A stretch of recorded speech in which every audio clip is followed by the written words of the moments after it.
the goal was never to have a 1990s teenager not hold hands with a woman. Welcome to the I Did Not Sign Up for This podcast, a weekly show dedicated to highlighting the incredible stories of everyday people. No topic is off limits. Join me as we explore the lives and experiences of guests through thought-provoking, unscripted conversations. I'm your host, Carling, a Canadian, queer-identifying 30-something-year-old providing a platform for the stories that need to be heard. Hey guys, I hope you are having an amazing day, whatever day and wherever it is that you are listening from. I thought I would pop in this week and do a little intro. There are some pretty exciting things taking place. You may have already heard, if you've listened to last week's episode or any of the past episodes, that I now finally have ads in my episodes. Which, listen, I get it. As somebody who listens to a lot of podcasts, ads can be super annoying. But as a podcaster, I cannot tell you how much I appreciate the ad revenue. And just it really is opening up a lot of opportunity for me to continue to grow. So if you heard an ad anywhere in any of the past episodes, I would just love it if you shoot me a message and let me know. They're called programmatic ads. And so it's based on geography and all sorts of things. My partner, Lindsay, did not get any ads when she listened to last week's episode. And I know somebody else in the same city that listened that got 4. So, like, throughout the entire episode. So it's pretty exciting. And that is also a nice segue for me to talk about the Patreon, because I can finally say I've been joking for years now that the Patreon's going to be a place not only where you can get exclusive content, behind the scenes, more information about my life, but you can also get ad-free episodes. If you are like me and don't like ads in your favorite podcasts and you're looking for more stories, my own personal stories are on there and all sorts of things. Join the Patreon. It's really fun. It's a monthly commitment, so you can sign up for 1 month, you can sign up for a few and then take a few months off. It's really flexible and I try my best to make it worth your while. So if you are interested, go to patreon.com/I did not sign up for this. Check out the different tiers, see if there's one that floats your boat, and let me know what you think. I think that's it. I think we'll just get into this week's episode. I really hope you like it. I had so much fun talking with Paige, and if you haven't checked out her earlier episode, it is unrelated but equally as amazing. It is called Born with Ectopic Ureters, Paige's Story. It was such a joy to have her, and I'm really excited to have her back and talk some more. Enjoy. Let's get on with it.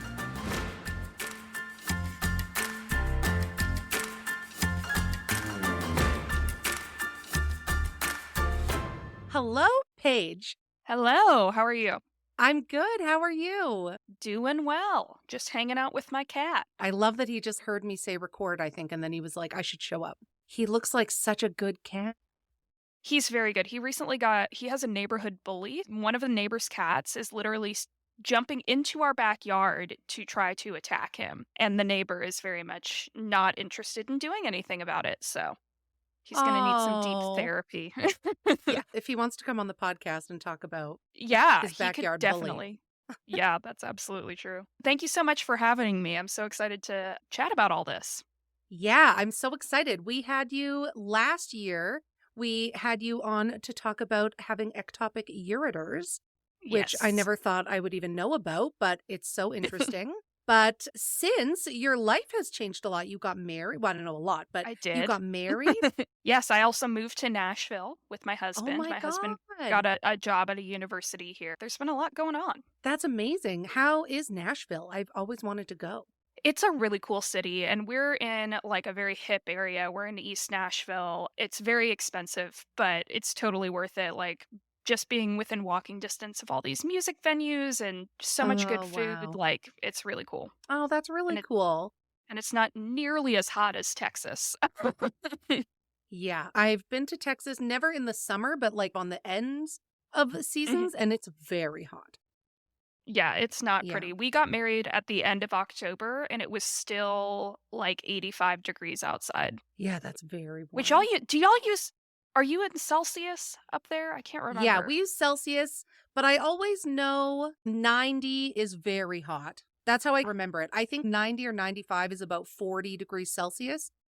So I always Yes. say, I'll think to myself, like, how close is it to that? And then I have an idea. Yeah, it's normally it gets up to 100 to 105 or 6 in Texas, depending on where Oh you no. are. It is not pleasant. Ever since we first talked, I've had it in the back of my mind that I wanted to talk to you about religion and purity culture specifically, because you Mhm. have a really interesting background and education. And I think nobody ultimately signed up for purity culture. My background, for anyone listening who doesn't know me personally, I grew up baptized in a Methodist church. Went there for a little while regularly on Sundays, and then just as we got older, we stopped going.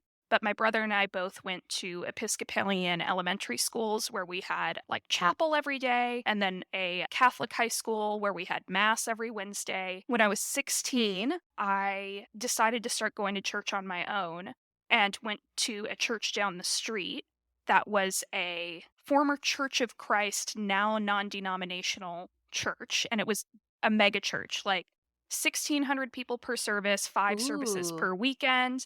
The youth group was like 500 kids, And that like kind of people thing. fainting? It wasn't like so Church of Christ, I can give a rundown. I don't know how familiar you are with like Christian denominations. Not at all. I just hear Okay. mega church and I picture ladies in fancy hats fainting. Got it. But like, So, I a lot of times think of churches, and this is not in any way like a theological thing that people yeah. actually do. This is just how my brain works. I think of churches on a scale from like Catholic church to Pentecostal, because Pentecostals are the ones who sometimes are like handling snakes and doing faith healings. You Oh look my shocked. God. Yeah, no, they handle snakes because there's one Bible verse where the Bible says you can handle snakes and not be feared of fear of poisoning because God is with you. And many of those Wow. pastors have died of, you'll never guess, snake bites. So, Yeah. if you think of one of the big aspects of like religion in general is called church polity, and that's what is a church's relationship with their denomination. So the Catholic Church is pretty easy to understand. There's the Pope, cardinals, archbishops, bishops, priest, and it's very regimented and it all goes down up down. So if the pope makes a decision about a change in policy, that's going to go and spread to every church. Some church denominations are like Presbyterians, they're more committee based. So you Oh. like you might have, I think it's like a presbytery and a synod, just kind of weird words, but essentially like a collection of Presbyterian churches and leaders, which will be a combination of the leadership as well as the congregation. They'll make a lot of the decisions. So let's say 5 churches get together and they say, "Hey, we want to affirm gay marriage." Then they'll go to the next higher level and say, "Hey, we want to approve gay marriage." Then a bunch of those committees will come together until it's a policy at the top. So those are the 2 typical church polity structures.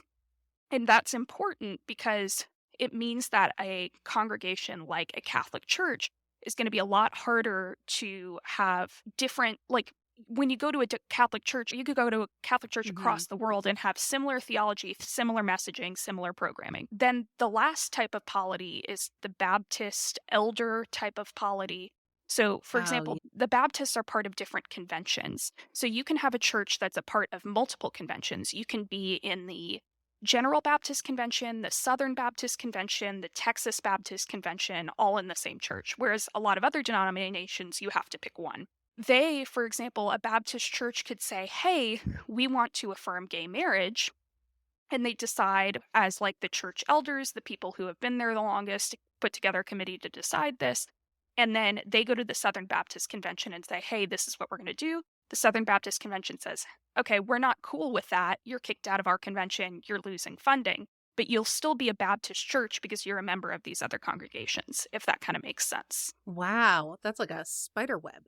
Exactly. When you have a church that is like a Baptist church or a non denominational church is not affiliated with any of these conventions. They don't get funding from any of these conventions. They just get funds from donations within their own church. Those are a lot easier to become churches of personality, where it's really like the head pastor, that's the guy, and we're all going to follow him, and whatever he says goes. Whereas when you're in a church, and if that pastor leaves, they have to like search far and wide for a pastor who will come.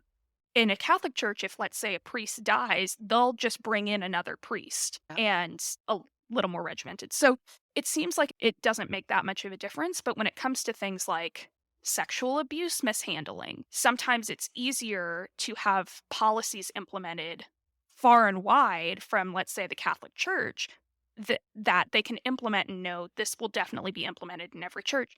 Then if you're in a non-denominational church, you probably don't have the resources from the higher up organizations to implement those structures, and you have to bring somebody else in.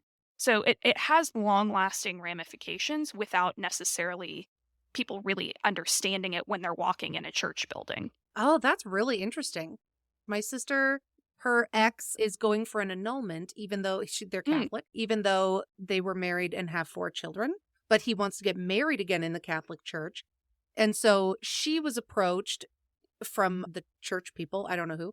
So was he married previously and now he's trying to get married to someone else? Or is. Yeah, so him and my sister Okay, got married in a Catholic church, got it. but he just pretended that he wasn't having an affair and being well, but Classic. it yeah, classic, totally. She had to be like interviewed and it's going up the ladder like really far up, like it's going to be a year or more before a decision is made about getting their marriage annulled just so he can get Yeah. married again in the Catholic Church. Which the Catholic Church, I believe, is the only one, to my knowledge. Maybe something like Anglicans or Episcopalians require it, but they're the only ones who require you to get like an annulment through the church if you want to get remarried. My aunt actually, she married a man who was Catholic, and they ended up divorcing and separating. And then they ended up reconciling like 5 years later and getting remarried, but because they didn't have their marriage annulled in the church, they didn't get another wedding Catholic wedding. They just had to do the legal Oh. side of it, which is interesting because the church still views them as being married. Oh, weird. That's Yeah. interesting. So I when it should say comes to interesting, like not weird. yes. Oh, no, it's totally weird. It's weird. The kind of purity culture is something that's interesting because its history, we can get into its history in a second, but it's something that spreads across denominations. So you might have a Southern Texas Catholic church that puts a lot of purity culture in their theology, whereas you might have a New York City Catholic church that doesn't really focus on those things. And so typically, purity culture, there's a concept of chastity in a religion, and they normally hone in on two different Bible verses. One is in Thessalonians, which is Old Testament, and one is in, I believe it's in Corinthians. The one in the Old Testament says very specifically, no sexual stuff outside of marriage. The one in the New Testament says you should not take place any sexual immorality. Like, you don't have a lustful eye, don't have all these things, no sexual immorality. And so, because those phrasings are so vague, the like 1990s really had a resurgence of, hey, we're not just going to say you shouldn't have sex until marriage. We're going to say you shouldn't kiss somebody until marriage, or you shouldn't hold hands with somebody until marriage, or you shouldn't date, you should court, which is different. You could have churches that have that theology that don't put that sort of pressure on that theology.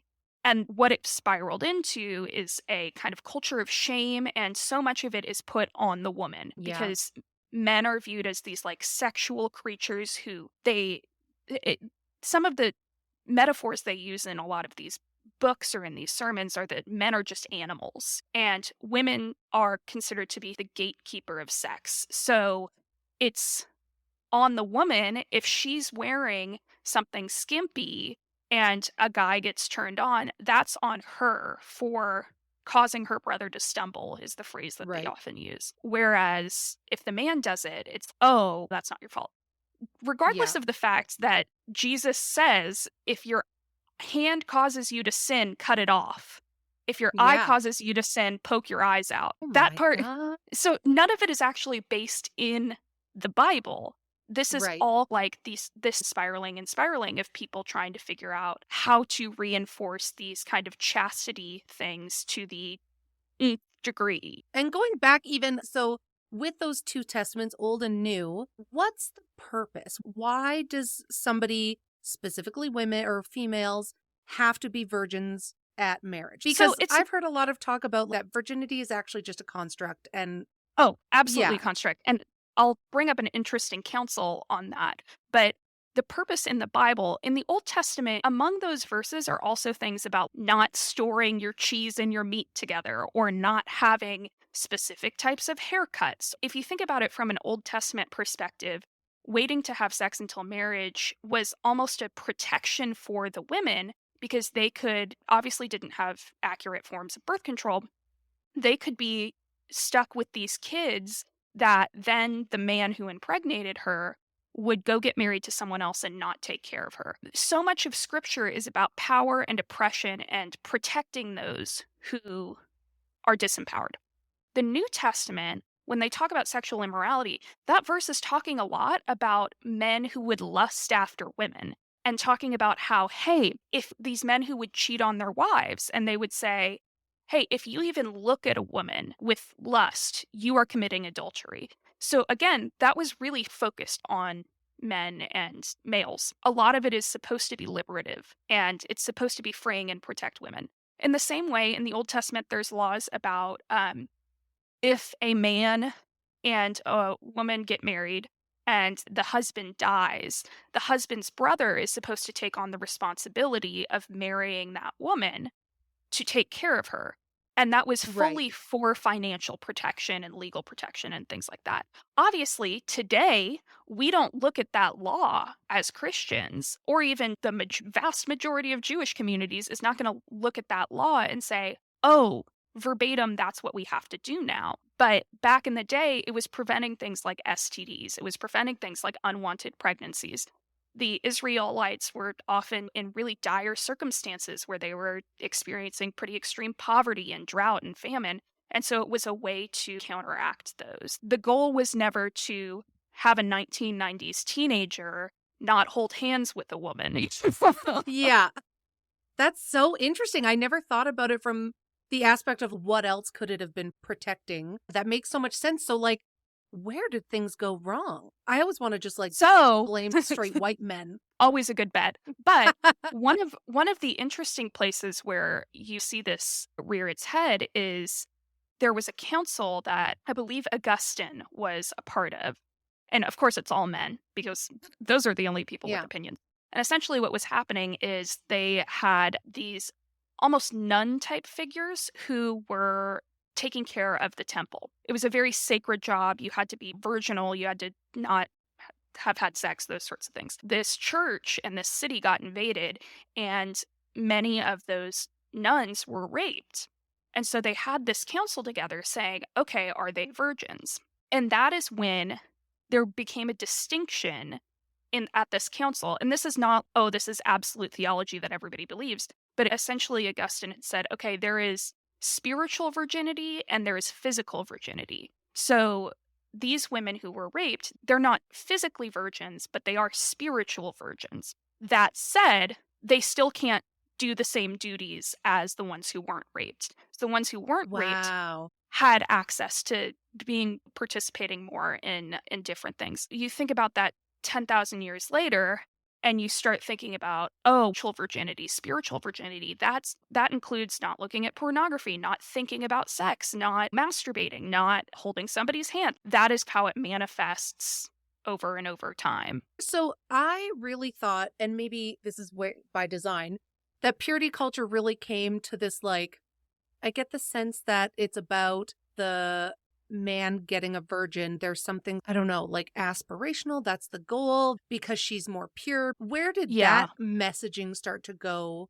Yeah, obviously that still existed 1,000 years ago, and that's completely rooted in patriarchy and patriarchal belief systems. And I think a lot of times people are going to take patriarchal beliefs and say, "Okay, I can't justify these beliefs rationally, so I'm going to use God to justify it." One of the interesting things was in the 90s, they tried to flip it on its head and say, "No, both men and women are supposed to be waiting until marriage." But you still saw a difference in treatment between these like men and women. For example, purity balls were a huge thing in the 90s and still Oh, yeah. continue to this day, where it might be an 11 to 12-year-old girl who would wear a white dress. Her dad would walk her down the aisle and she would Oh. sit and agree to wait until marriage and wait for her husband. Think about it. These 11 and 12-year-olds, they don't know what sex really is. Yeah, their sexual maturity hasn't even kickstarted.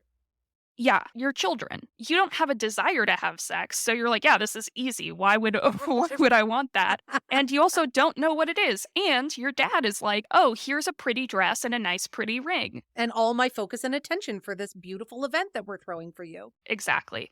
But something that I wanna bring up is that even if you're, like, kind of bringing in my story, my parents did not tell me to get a purity ring. They didn't encourage it. They had said, like, "Wait until marriage, yada, yada." My dad's a divorce attorney, so he thinks about it very logically, and he always told me, "Don't have sex before marriage, but if you do, and you get pregnant, and you have a baby, for the love of God, don't just marry the father because you think you have to."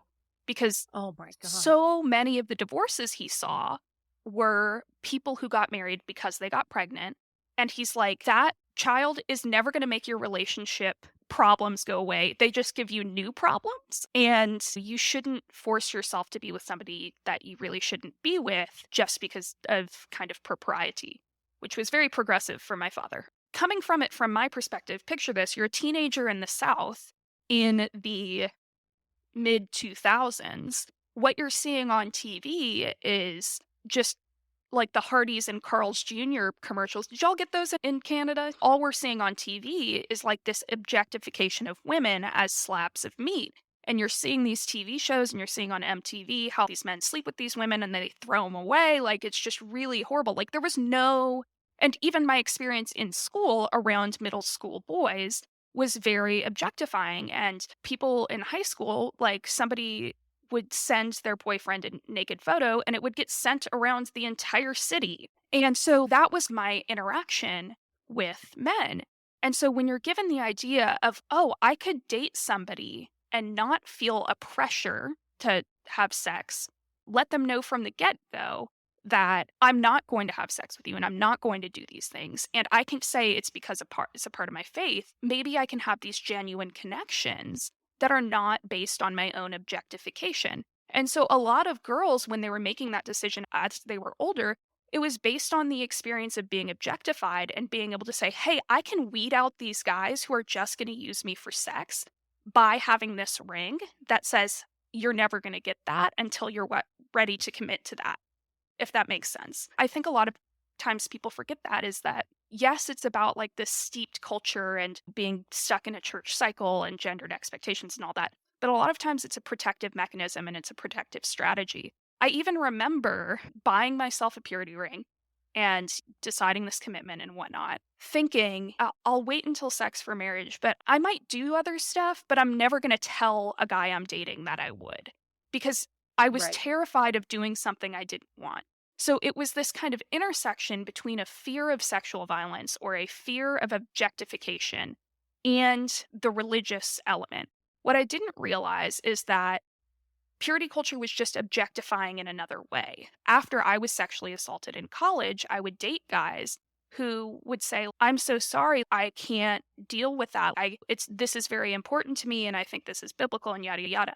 And because it was not me who was being seen, I was being seen as this caricature cookie cutter, oh, woman of God, hasn't had sex, pure, yada, yada, yada. Instead of being objectified as like the sexy lamp lady, you're being objectified as the good church girl. And if you go outside that mold, you're not respected, you don't get dates, you are chastised by your husband, etc. Yeah, that's really interesting. So I heard something recently. I can't remember who said it, but she was saying the damage that purity culture did for her, she got married and she was a virgin, was that she had such a physical reaction. Mhm. Everything in her body said, I should not have sex with my husband because you're told avoid everything at all costs. But then the night Mhm. of your wedding, you're supposed to forget all of that and be this sexual creature Yeah, to please your husband and have sex all the time and enjoy it and feel good and yeah. like it and be celebrated for it. Yeah, so I know many people who have had similar experiences because I know obviously many people who have waited until marriage, and a couple of things have happened. Number one, I had a friend, this technically wasn't her after getting married, but she went to a gynecological appointment when she was like 20. And she was so disconnected from her body and so disconnected because you're told to shut off all those feelings, that they don't exist. And even thinking about sex is sinful. And she went to the gynecologist for the first time when she was 20. And as soon as she was touched, she was brought back to memories of her being sexually abused as a child that she had fully Oh, repressed. So I can only imagine if she had gotten married before that, what kind of experience that would have been. There are women, like you say, who have the experience of, oh, all of a sudden I'm supposed to turn this on like a light switch. And if you're in something like the Catholic Church believes that sex should always be for the purpose of procreation. If you think about it, this was what I was trying to tell my friend who was getting married because she was very nervous because she had done nothing more than ever kiss somebody. And there's this huge expectation of having sex on your wedding night. And I was like, picture if you were saw a 16-year-old who had only kissed somebody and the next day they suddenly were expected to have sex. That's not a normal human sexuality. Like, you do have to build up to that. And I think the yeah. other problem is that so much of purity culture has been saying that, hey, if you have sex before marriage, your sex life after marriage is going to be horrible and terrible and doomed to fail. And on the flip side, if you wait until marriage, you'll have sex and it'll be perfect. And Yeah. that's just not the experience.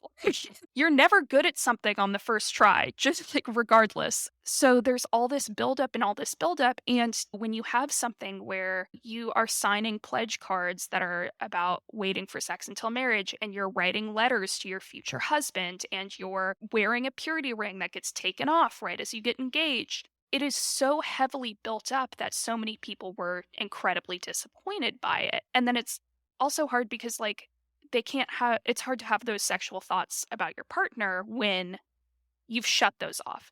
The third Yeah. thing I've seen is I recently met a guy who's very sweet, and he is in the process of a divorce with his wife because they both waited until marriage and they got married, had sex, realized that they were both gay.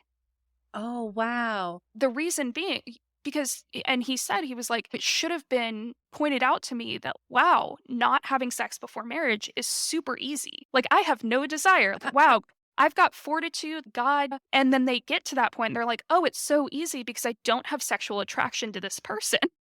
um, Oh, no. and so anytime I meet super religious people, I'm like, think about the heartbreak that you could have prevented if you, even if they had waited until marriage, if there had been an ability to explore and encourage a development of a human sexuality, they wouldn't have had to go through that process and wouldn't have had to go through it alone. I think it's so interesting too how damaging and shameful and judgmental it is for primarily girls, but I think girls and boys to do the analogy of like, here's this piece of gum, everybody chew it. And Yeah. now, your husband isn't going to want this piece of gum because everybody in Yeah. the room has chewed it. Yeah. Or like the flour, rip it up and now put it back together. You can never do that because it'll never be as pure, and Yeah. I can only imagine how damaging that is. And just think about, even if it's somebody who that's damaging to people who have consensual sex, but Elizabeth Smart was like, the week that she was kidnapped, she had just gone to a speech about purity, and they had done that metaphor of a chewed up piece of gum. And so then she's kidnapped and she's raped. And it was so hard for her to even have the drive to leave because her thought was, nobody will want me now. I will never be able to get married. Oh, I'll be absolutely demolished as a Christian. God doesn't love me, all these things. And a lot of purity culture does not teach consent and does not talk about mhm. consent. So you have a huge issue of so many young women who they're sexually assaulted, and the feelings that they're feeling are very much trauma symptoms, but a church member sees that, and if they can't spell out that it wasn't consensual, a church member sees that and says, "Oh, that's the Holy Spirit telling you that what you did is wrong and that you need to repent, like modesty. You shouldn't have been alone with that person in that car. Cause like we said, purity culture would be everything from can't hold hands with that person. Oh, this just tells you one thing leads to another. And like sexual sin is so tempting. And you shouldn't have been with that person in that car. You shouldn't have been dating just to date. You should have had that man meet your father and get him to approve. And so you have this kind of cycle of women who don't realize that they're being sexually assaulted and then feel shame about it. And then also, since there's all these things that these rules that they broke, it's like, oh God, I did something terribly wrong. And it's not until years and Yeah. years later of deconstructing that they realize they didn't consent to that. They didn't want that. Those metaphors are really harmful to sexual assault victims. And think about if you were somebody who was sexually abused as a child and goes in and hears this speech, how do you feel encouraged to tell anyone? How do you feel encouraged to ever Yeah. tell an adult or a future partner? Because you're a chewed up piece of gum. Yeah. That's awful. Mm. Can you speak to maybe this idea that virginity is just a construct? Like, I believe it, but I don't know how to explain Yeah. it. Yeah, so the surprisingly, I first heard about the idea that virginity was a construct in high school from an atheist, and he was talking about how we had a friend who was waiting until marriage, but she was, like, doing other things, like oral sex, things like that, and he was like, "Why are you doing that?" And she was like, "Because it's not sex." And he was like, "Okay, so are you saying that if that's not sex, is a lesbian couple forever virgins?" And that really twisted my mind because I was like, wait a second. Yeah, that's right. And the same thing with like a gay man. And it got to the point where when I was in college, there was a girl that I didn't know, I wasn't close friends with her personally, but allegedly, like, she would allow her boyfriend to do anal sex with her Oh, because she was wow. like, that's not technically virginity. And so when you look at virginity as just being like penis, vagina, it's not a comprehensive look at the entire scope of sexuality because that's not possible for some couples. And Right. also, virginity is a construct because there's this idea of like, oh, the hymen is popped or whatever. That's not actually a biological thing that happens. So Right. that's a construct too. That's so interesting. And because there does that term like popping a cherry, Mhm. or it's like this sense of conquering for a Yeah. man to conquer the virginity of a woman. And then to the most extreme areas when you get into groups that do like female genital mutilation Yeah. and they like inspect females for their hymen. That's not even a thing. That's probably the farthest extreme reaches of it. The other thing I really realized is how hyper focused when I was in youth group they were on virginity. When you have a word for virgin, somebody who's never had sex before, but you don't use those same metaphors of chewed up piece of gum or a crumpled up rose or whatever for somebody who lies, for example. You don't have a word for somebody who's Mm, never lied before. And the entire concept of Christianity is about forgiveness and redemption and all these things, except with virginity, if you do it once, you're no longer pure. That right. is completely antithetical to the rest of Christianity. In Christianity, they say all sins are equal. There are no sins that are worse than one another because, in the eyes of God, anything that's imperfect is impure, yada, yada, and needs to be redeemed and needs to be forgiven, except when it comes to virginity. And Yeah. so there's an expectation that, oh, at some point in your life, you're going to lie. At some point in your life, you're going to maybe steal something. You're going to commit one of these sins because it's human nature. But if you have sex one time or kiss a boy before marriage or all these things, like you're forever scarred and your relationship with your husband will be ruined. And also, it's incredibly Right. heteronormative. Like, it's never like Yeah. you as a woman have to save yourself for your wife. Yeah. Yeah. That's true. I heard there was a study done that teaching abstinence only education in schools actually doesn't reduce the amount of teen pregnancies or STIs. Correct. So, all sex education in the US is terrible. I want to preface by saying that. Something that I work in the sexual and domestic violence sphere, and something that we have seen is that regardless of if you do abstinence only sex education or what they call abstinence plus, which is we'll teach you about condoms and STDs and whatnot, but we're not going to actively encourage you to have sex. Those two groups still have incredibly high rates of domestic and sexual violence because they're teaching kids about the scientific, if they don't get abstinence only sex education, they're teaching kids about the science of sex, of this goes, here's condoms, birth control, different options. But they never teach somebody how to consent, what consent looks like, what a healthy relationship looks like. How, when you're a 12-year-old, do you ask someone out on a date? If you get asked out on a date, how do you say no without being mean? Those are all Yeah. things that I think most teenagers really struggle with. And they don't, the only information they have about it is going to be things they see online or things they learn from friends. And so when we're not teaching kids about those fundamental aspects, sure, sex is important and it's important for people to have that education and that knowledge. But to know that neither side is comprehensively preventing any forms of violence that could be easily preventable if you just teach these kids communication skills, it just absolutely baffles me. The other thing is, with abstinence only sex education, those kids are going to get that information somehow. The Yeah. information is probably going to be wrong. Yeah.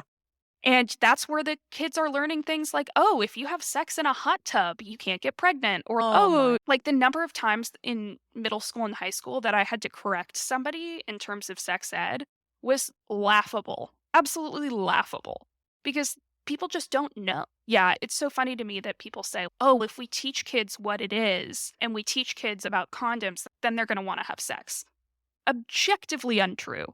How many Yeah. times did you go to school and a teacher telling you about sex go, "Yeah, that's really that's for me." Like, no, that's not how it works. That's like saying if we show kids a video of a car crash and teach them about the importance of wearing seat belts, they're gonna drive more recklessly because they know the seat belt will save them.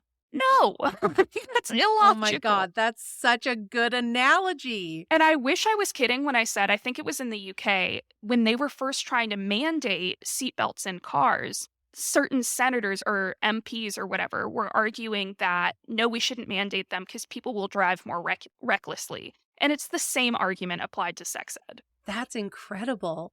Yeah. Wow.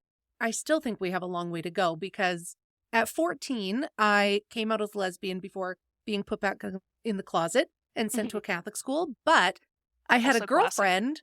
Yeah, classic. And I had a girlfriend and I had no sexual education on intimate partner safety No. in any respect. And so that was my education, and could it have been a lot better? Yeah. Like, I wanna see schools teaching about safe bodies and safe Mhm. everything because it's gonna happen. Yeah, I think that's super important, and especially when it comes to being representative of queer identities and recognizing that, hey, if your entire sex ed is going to be based around male female relations, people who don't see themselves in that are going to be completely left out. And they don't understand the violence of things. And I covered this a lot in my domestic violence prevention classes. Things like if you're closeted and have a girlfriend, and that girlfriend says, hey, if you break up with me, I'm going to out you. That is a form of domestic violence. That Yeah. can really like coerce somebody into or a coercive control situation. And so often parents don't want to talk about it. 12-year-olds, and this was a study from like 2008, 12-year-olds, 92% have already seen pornography. And so Oh my god. it's so interesting because parents are like, "Oh, we'll talk about it when we're older. We'll talk about it when you're older." What is pornography if not going to teach you the worst forms of sex you possibly can? Sex that is degrading, that rarely uses protection, never asks for consent, has all of these expectations. And what we see is like this generation, especially of young men, who have these expectations of sex that are just not realistic. They're actually absolutely fictitious. The first time Yeah. I saw pornography was not consensually, and I was 8 years old trying to find the Barbie.com website. And Oh, no. that was the age of pop up ads. And I'm like, what the heck is that thing? And like, I didn't go tell my parents what I saw because there was shame No. around it. Of even though I didn't look for it, I'm like, oh my God, I don't want to get in trouble. So when you teach your kids that these conversations are off limits, that, oh, we'll talk about this when they're older, they're going to get into situations where it might be an adult who's grooming them. It might be in that kind of situation. It could be a situation with a friend or a family member where they say, "Oh, I can't talk to mom about that because she said we're not allowed to have those conversations." If you are not teaching your kids about consent and sex ed and healthy relationships, somebody else will. And you have to figure out what the consequences of those are. Yeah.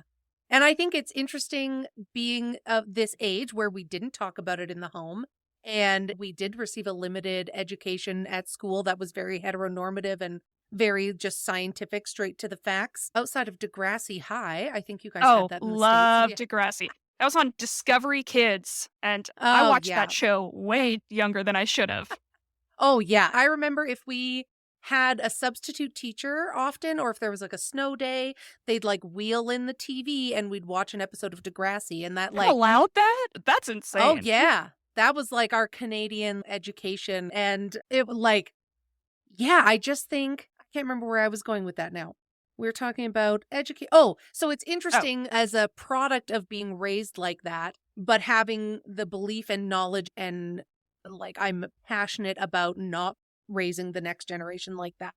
But I still feel a sense of like shame or embarrassment. I don't know how to talk about it with yeah. kids, and I have two stepkids. I think it's not about having the perfect conversation, right? I think it's about having a series of conversations. It's about making sure that your kid knows that, hey, you can ask questions and I might not know the right answers to them. A lot of times I think people think wrongly about the sex talk of something you give Mm. once and then you never talk about it again.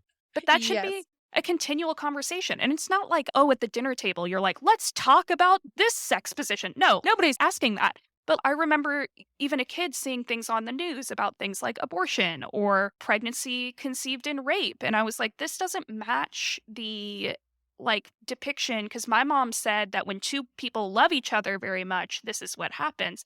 And it's about creating a space where your kids can ask those questions when they're ready. And you don't have to unload when they're 5 years old and say, where do babies come from? You don't have to give an entire 10th grade level sex ed class. It's just gotta Yeah. be age appropriate, and it's gotta let them know that even if you're uncomfortable, those conversations are important to you. Something I Yeah. was gonna say too, so when I was in high school, the only sex ed we got, and I got it twice, we had a man called Jason Evert, and he came Ooh. to our high school, and I think I could be wrong. I think only the girls got this book, but I can't remember. They gave us a book called How to Find Your Soulmate Without Losing Your Soul, 21 Secrets for Women. Also, great title because in Whoa. Christianity, hey, you can't lose your soul. So you're saying like, that is ridiculous. So really high quality. But one of the metaphors we had this guy come and he spoke, and he was trying to be, like, young and hip and all these things.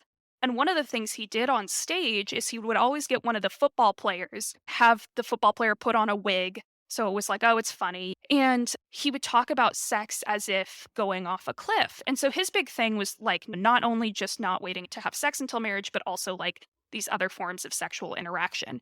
And he's like, so often kids want to know, like, how close can I get to that cliff without going over it? And he's like, but if you're on a cliff, you should stay as far away from that cliff as you can. You don't want to be taking your girlfriend. And he would take the football player with the wig on and hold him upside down and put him over the side of the cliff and be like, you don't want to hold your girlfriend like this. And I just remember that metaphor. And now looking back, I'm like, what an aggressive metaphor that, you know, you're holding someone, you're throwing someone off a cliff. That is absolutely sexual assault. And I Oh, just flipped open a page. This is called The Walking Hormone. Very classic. During the teenage years, males can have 20 times more testosterone in their bodies than females have. For this reason, most girls probably think of teenage boys and walking hormone are synonymous. Unfortunately, many women will testify that some adult men haven't grown out of this phrase. Then he goes on, the walking hormone has one thing in mind: self gratification at the expense of women. To reach his goal, he'll often manipulate women with pressure or guilt. He may be congratulated in the locker room as a player, but he's nothing more than a slave to his weakness. Guys might use phrases such as, you're such a tease, if you'd love me, you'd show me, etc. Okay, this is horrible. Some walking hormones can be pretty creative in their tactics. For example, a newspaper article in California reported that a 28-year-old soccer coach manipulated several of his female players into sleeping with him. He showed them a red amulet filled with fluid and said that it was his life essence. It would dwindle if he did not have sex, and once it disappeared, he would die. Several of the young women believed him and slept with him. Thankfully, he was arrested, and now both he and his life essence are in prison. That is a 28-year-old raping Oh high my schoolers. god. And Uh, this is written with the perspective of, oh, these silly girls were manipulated by this. While like they most were fully assaulted. Yeah. While most guys won't try to convince a girl that abstinence is lethal to them, the walking hormone won't hesitate to make her feel like she's a cruel, heartless, and stingy prude for denying him his needs. If she's already done certain sexual things with him, he'll remind her as an attempt to convince her that it's not a big deal. In other words, her body isn't a big deal, and neither is her soul. So, if a man wants to sleep with you, he does not respect your body or your soul. If she respects herself, she has no choice but to dump him. In fact, the only way he'll stop using her is if she stops letting him. That is the sex education I got in high school. If you are being Oh abused, my if you are being god. sexually manipulated, if you are being raped by an older adult, the only way to get that to stop is to stop allowing it. Yeah, that's So, atrocious. yeah, and I actually reached out to the author on Instagram. He did not care to respond to my emails. Did you get a red receipt, but you didn't get I don't even remember. I think it was before red receipts oh, happened, and I just saw yeah. screenshots, and I was like, "This was mortally harmful for me." Here's another example later on. These chapters are written both with his wife as well, but there's a chapter excerpt. This is called I'm trying to see. Oh, the chapter is called "Grow a Backbone." Before Oh, no. explaining how you can grow a backbone, it's helpful to reflect on the consequences of choosing not to have one. The story of Jessica shows the radical outcome of a girl who never learned to say no. This is the girl speaking. Anyways, he was 3 years older than me at the time. We had really only seen each other twice, and only for a brief 10 minutes each time before we had sex. I was drunk and stoned when I lost my virginity. I remember making myself get that way so that I wouldn't have time to say no to him and thus possibly lose him. I did it with him in one of my friend's houses, a strange place I had never been before, and I remember after he was done, I asked him to stay with me for just a few minutes, and he said no, yada yada. I tried calling him for about 2 weeks, but he always turned off his phone or wouldn't pick up. And finally, his friend picked up one day and told me that he was done with me, and if I didn't stop calling, she would break my face. That was the end of that. Oh. Afterwards, she went through a cycle of guys and eventually met one who seemed the sweetest of all. He pursued her for months and she finally gave in and slept with him. Then he stopped returning to her calls and text messages. She concluded, now it's more than obvious that he is bored with me. So, she was drunk and stoned when she lost her virginity. That is rape. Yeah, you And can't give this consent. this author is saying she didn't have a backbone. The normal reaction, very common reaction when somebody is sexually assaulted, and part of the healing process is oftentimes somebody will try to sleep with multiple partners because they're trying to recreate a consensual experience so that they don't think, hey, Oh. every time. So if you think, hey, you're a virgin and you're raped, even if you want to wait until marriage, the idea of, hey, I'm going to have to put up with this trauma that's associated with my body when I've been told, like, this is like a sacred part of me, this feels destroyed. I want to reclaim this in a way that's in my own terms. So it's very common for somebody after sexual assault to have a lot of sexual partners very casually just so that they can feel like, hey, I can do this consensually and I know what this looks like and I know what happened to me was not this. So he's looking at this girl who was clearly raped by somebody who was 3 years older than her when she was in high school and she was inebriated and stoned. And he's saying she doesn't have a backbone. Like, this is the sort of education that abstinence only education provides.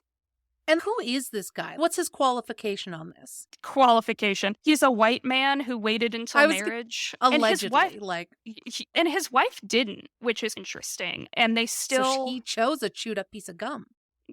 yeah, he never used those sorts of metaphors because he was like, she recommitted to her virginity Right. and it's all been great since then. So he was a little more progressive, ironically, than a lot of the other ones. Oh. But it was still using those kind of metaphors. There's another popular writer who wrote in a book when he was talking about dressing modestly.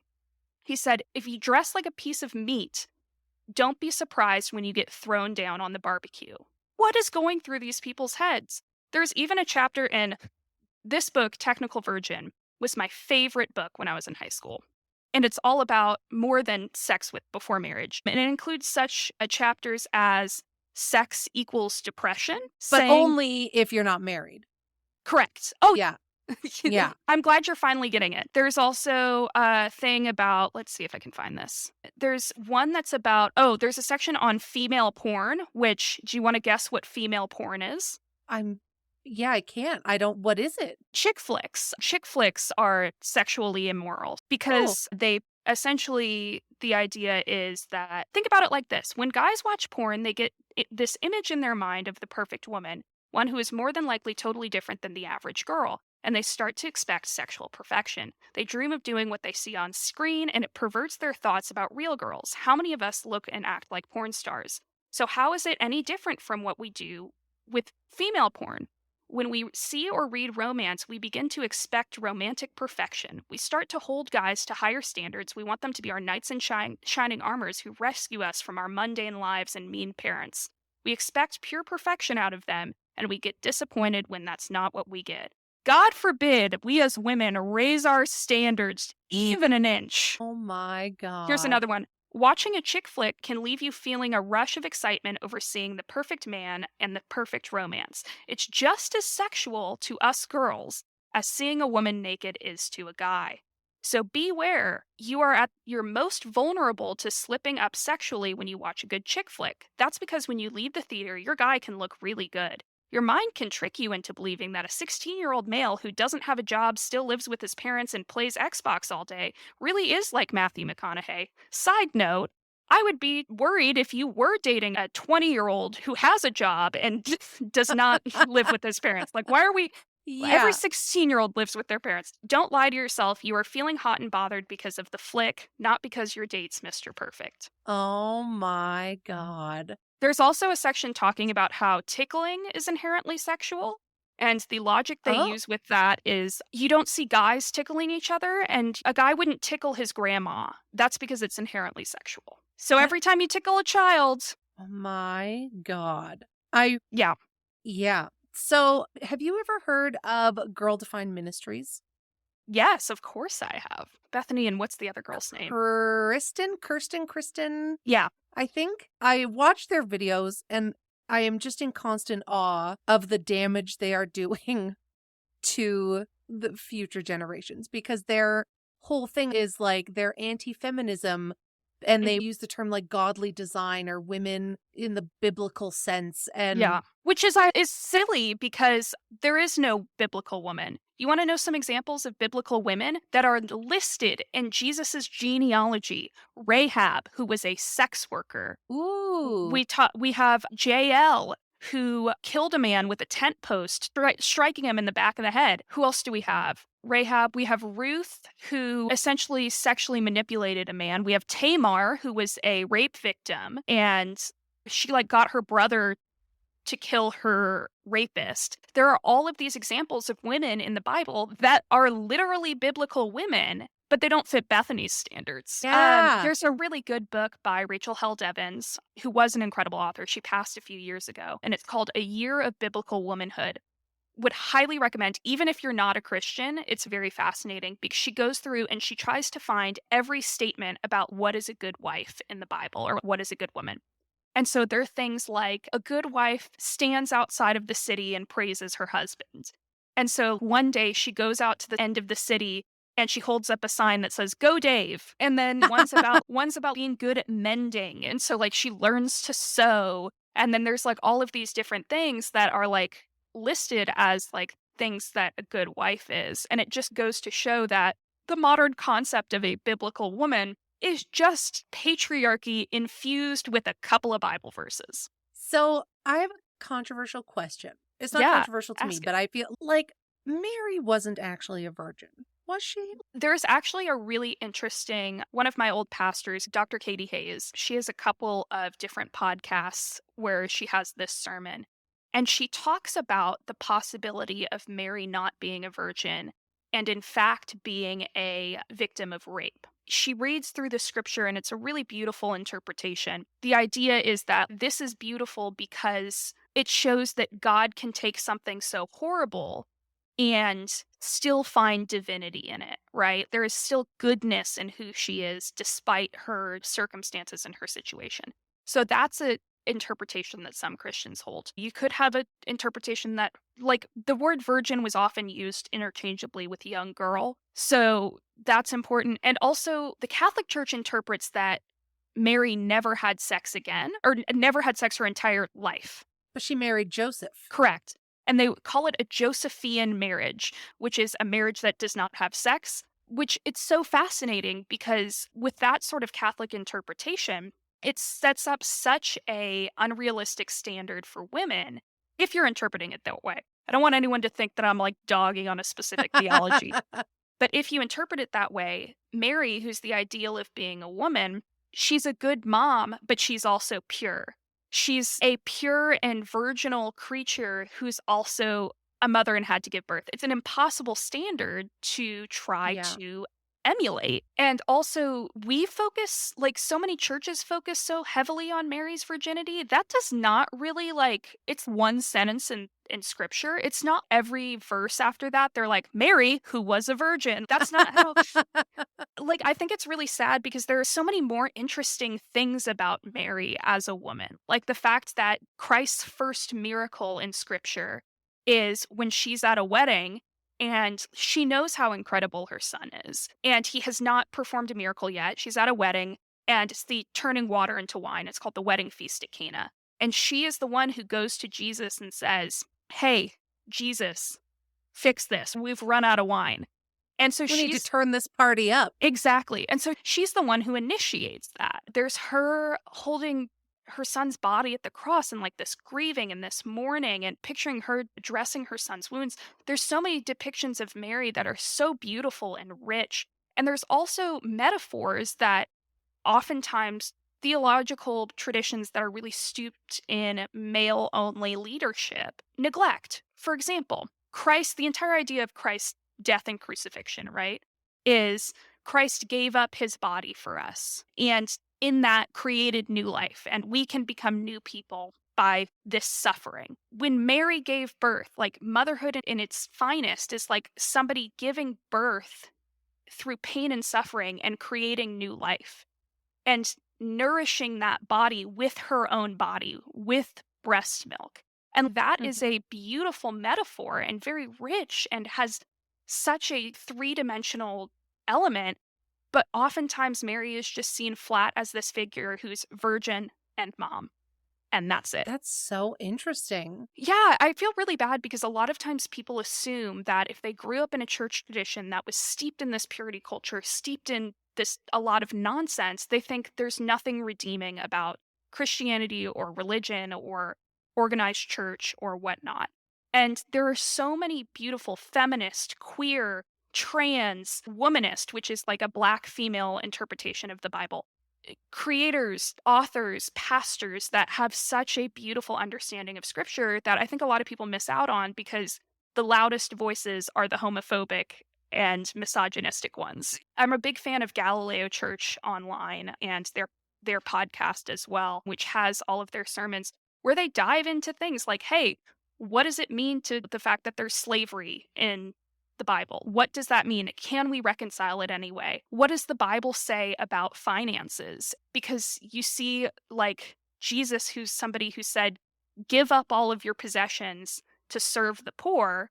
And then you have mega churches that are asking you for money to buy a private jet. Like these people who are using this scripture, they're using it to whatever they want to say. And you can take scripture and have it say whatever you want. You Yeah. can use any interpretation. Some are more valid than others, obviously. But there's a lot of really beautiful theology of liberation and feminism and humanity that people don't frequently see. The people who first saw Jesus's empty tomb were all women, and none of the men believed them because they were women. And Jesus I would came say back. typical. Yeah. Jesus came back and is like, "Hey guys, you're assholes." Like, Yeah. and the Jesus I worship is table flipping Jesus, who saw in the temple they're selling all of these like animals to sacrifice. And he's like, "This is ridiculous. Like, this shouldn't have to buy your way into heaven." And so he literally flips the tables. That's the Jesus I worship. I'm a table flipping Yeah. Jesus girl. That's amazing. Yeah. So, I guess to wrap it up, I don't know Mhm. if it wraps up, but what do you think the impact of so last time we talked, Roe versus Wade was still Mhm. a thing, and now it is not. So how does this like purity culture, lack of sex education, the overturning of Roe versus Wade, I just don't see it going well. No. The long and short of it is I don't know how that's going to go. So, America, how it is right now with the policies we have now, are horrible. And it's really easy, even for me, to get really down about the state of the world. And every day there's a new mass shooting, and it's exhausting. Every day there's horrible police brutality. Every day it's restricting rights of women. But the thing I try to hold on to, Mr. Rogers always said, look for the helpers, right? And I see these women who are coming together and having WhatsApp group chats where they're getting women pregnancy ending pills through these encrypted services. Women who are in their 80s who are going out and protesting and being part of these movements. We finally have people who are in Gen Z who are running for Congress and running for these elected positions and holding people accountable. There's all these articles about how Gen Z is really shaken up the job market because they've said, hey, we're not going to apply to jobs that don't have their salary listed. A wave is coming, and hopelessness is not the answer. And I think that there are really good people doing a lot of good things to turn the tides. My hope is that in shedding a light through my TikTok on a lot of the inconsistencies in theology, I think it's absolutely fine if your theology is to wait to have sex until marriage. Totally fine. I don't think it's okay for you to use language that is A, not biblical, B, not logical, and C, is harmful to sexual assault victims, queer people, etc., in trying to defend your theological stance. So my Right. hope is that when I get people who are on my page who want to yell and argue and debate, sure, you can hold whatever theological belief, but make sure that you're using language that is not harmful and that is inclusive of these other peoples, because otherwise you're going to cause trauma and those people will never come back to any church, not just your Right. church, any church. And in the Bible, they say that the unforgivable sin, the only unforgivable sin, is essentially causing someone to stumble in their faith to God. And I believe that these mega pastors who are trying to scam people out of money, people who are telling women that their bodies are worth nothing because they've had sex or been raped, that is the unforgivable sin. And Yeah. Christians really need to start thinking about what is worth the fight. Is there one viewpoint on sex and sexuality really that important in the scheme of who Christ was? Do you know what Jesus said about sex before marriage? Nothing. Do you know what Jesus Right. said about gay people? Nothing. Jesus talked far more about divorce than he did gay people, but you don't see people who are protesting on the street saying divorcees are going to hell. And so I think my hope is that I can be one of those good people who can both show people who feel excluded from the church that, hey, just because the church excluded you does not mean that you aren't allowed to have a spiritual connection. And on the flip side, that if you have somebody who was me when I was 16, who will live and die by these purity books, that they can look at this from a new angle and say, hey, maybe I need to rethink some of the ways I'm arguing my beliefs.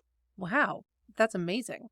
Thank you. I love that. And where is the best place for people to find you online? Definitely is on TikTok. It's going to be at deconstruct underscore with underscore page. I'm hoping to maybe start moving stuff onto another platform. I'm deciding because I'm very worried about TikTok just crumbling. Why? What's happening? So there's been like some moves. Colleges are like blocking people from using TikTok on Wi-Fi, and then TikTok's not allowed in like the capital area because they're worried about privacy concerns with China. because it's a Chinese company. Which also my question, and I'm dumb as rocks on this subject, so I have no idea. My question is, how is this any different than Facebook stalking me? Is the issue that it's like a Chinese company versus an American company? Like, I don't really understand what could come out of that isn't already coming out of all the other apps.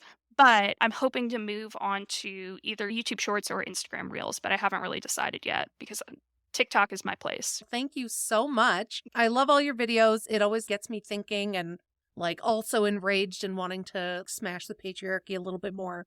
Flip those And tables. yeah, I know if I was going to be like a religious person, I would be a Jesus flipping tables person Yeah. for sure.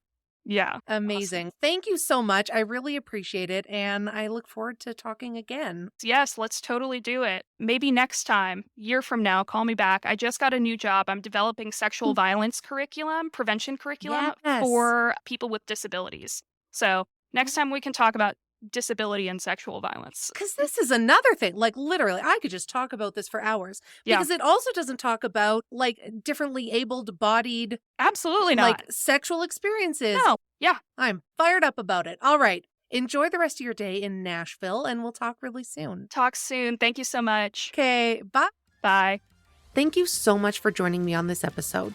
I hope you found our conversation informative and entertaining. If you enjoyed this episode, please don't forget to follow me on social media, share this podcast with your friends, and leave a review at ratethispodcast.com/I did not sign up for this. Your support means the world to me. If you want more interviews, exclusive content, and ad-free episodes, join the Patreon at patreon.com/I did not sign up for this. Join me next week when I talk with Lindsay Austin, an executive coach with over 15 years in human resources and leadership. We talk motherhood, being an ally, body positivity, and how to show up and hold space for the people in our village. I hope you have a fantastic week ahead, and we'll see you next time. Thanks so much.